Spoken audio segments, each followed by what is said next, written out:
Bismillahirrahmanirrahim. Assalamualaikum warahmatullahi wabarakatuh.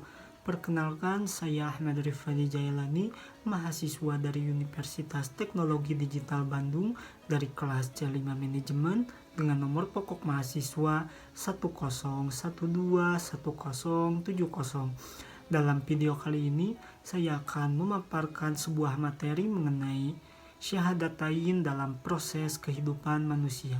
Semoga materi ini dapat disimak dengan baik dan dapat bermanfaat bagi semua yang menyaksikan.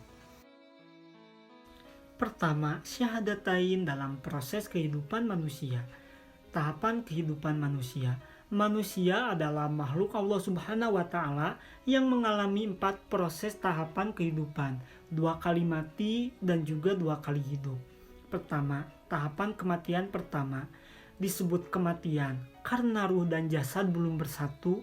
Proses pembentukan jasad dalam firman Allah Quran Surat Al-Mu'minun ayat 14 yang berarti, kemudian air mani itu kami jadikan sesuatu yang melekat, lalu sesuatu yang melekat itu kami jadikan segumpal daging, dan segumpal daging itu kami jadikan tulang belulang, lalu tulang belulang itu kami bungkus dengan daging, kemudian kami menjadikannya makhluk yang berbentuk lain.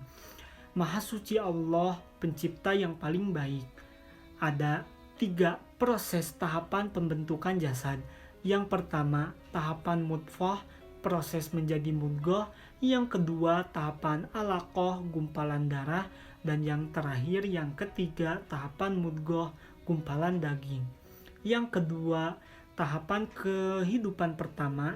Kehidupan pertama ini dimulai ketika Allah Subhanahu wa Ta'ala meniupkan ruh ke dalam jasadnya. Dalam tahapan ini, manusia mengalami 2 tahapan. Yang pertama, alam rahim. Pada tahapan ini, manusia belum diberi kemampuan mendengar, melihat, apalagi berpikir. Yang kedua, tahapan alam dunia.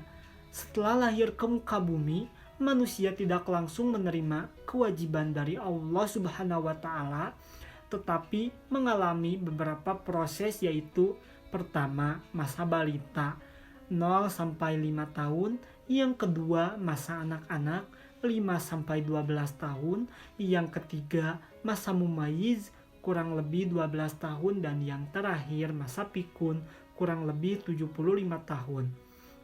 Yang ketiga, tahapan kematian kedua, tahapan yang pasti dialami oleh setiap makhluk yang bernyawa.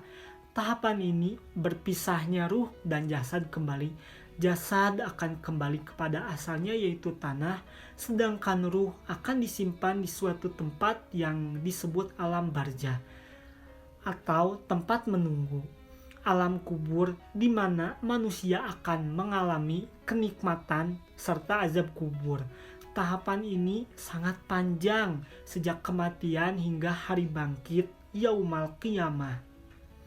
Dan yang terakhir, yang keempat, tahapan kematian kedua. Pada tahapan ini, manusia tidak akan mengalami kematian lagi.